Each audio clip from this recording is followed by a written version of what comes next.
Welcome back everyone to the next episode in our Weapons and Skills Guide series. Today we'll be looking at Blitzer, an item that has been buffed incredibly since version 1.9, with the changes to how bleed mechanics work in general, as well as the new damage over time mechanics, when it become an incredibly efficient and simple to use item that has really pushed bleed spam into its own archetype and over the edge in terms of viability. As for notable features of the Blitzer, it has the strongest bleed stacking in the entire game with open wounds, and it gets even stronger when you combine it with other bleed sources such as dual bind with throw knife or cleavers. Now it does struggle a little bit in early game, but its incredible mid and late game power more than makes up for that, and it has a few incredibly strong builds that, while it might be a little hard to get it set up early on, it's definitely worth finding it. And it has a very fast animation as well. Its swing is very quick, and that lets you kill most enemies in 2 swings because you can get the 5 bleed dots on them very easily. And lastly, it's a very simple item, which means it works really well with a lot of different items and mutations and abilities.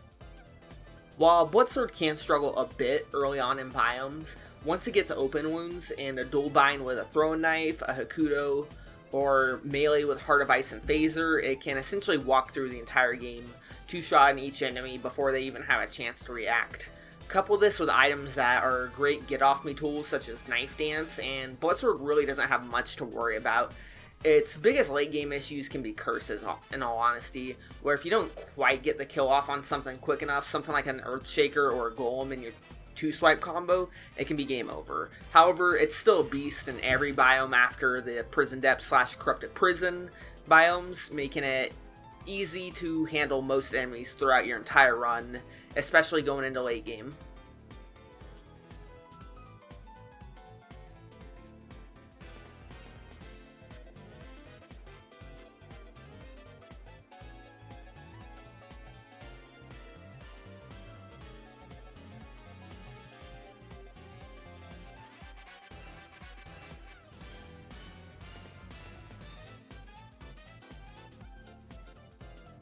Blitzer is one of the most powerful boss killers in the entire game. Again, even stronger if you can get a large amount of bleed sources going on, causing the bleed propagation to essentially go off with every single swing of your sword. There aren't really any bosses that give it much of a challenge either, as you can swap a Bloodthirsty Shield in over the traditional Hakuto Bow or Throw Knife if you're worried about going to a boss such as Timekeeper, which requires a lot of parries.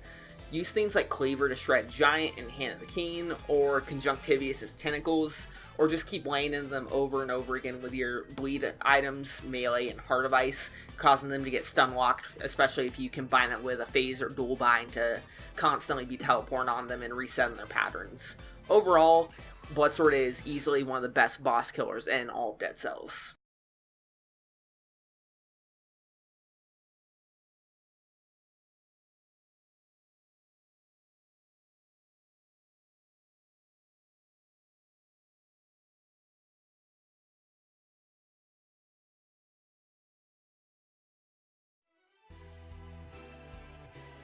Thankfully, the only thing you really need to get Blitzer to work is open wounds and another bleed source. Its fast attack animation lets it very quickly get off attacks and be a strong breach item, as well as surviving in mid-game while you still put your build together. And once it gets into late game, you'll find yourself slaughtering everything in your path, thus making it one of the most consistent styles you can go for in all of Dead Cells at the moment.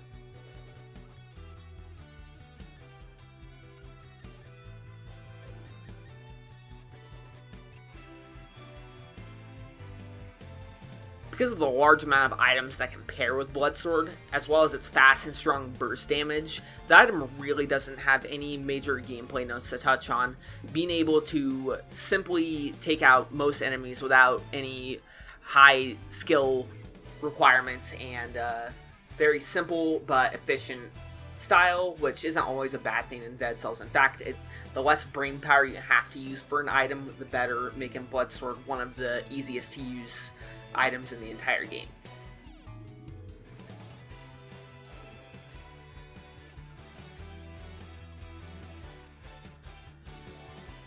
Outside of the obvious bleed spam style, a frontline shield can give a 20% buff to your attacks, giving you a quick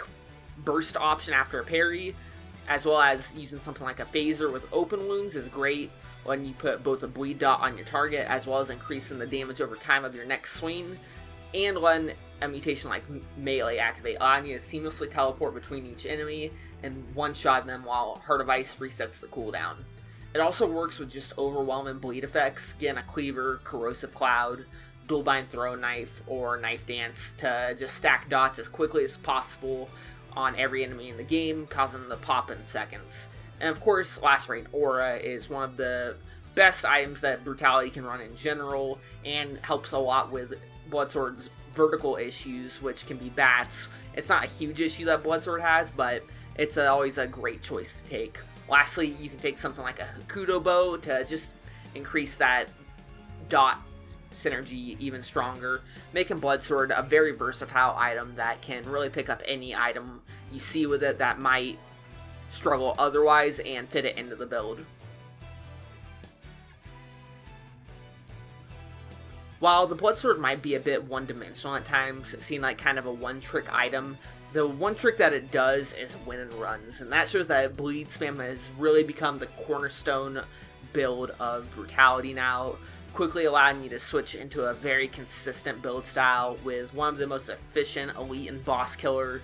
builds in the entire game. It also is pretty underexplored in my opinion, having a lot of versatility as a support item, considering that its blood swings last for 12 seconds, meaning you can have a lot of unique synergies with it, such as niche things like just using it as a bleed setter. So overall, I think Bloodsword is an incredible item worth trying out, and it still has a lot of room to grow at the moment, so it's worth checking out if you haven't lately. And of course, thank you all for watching, and have a great day.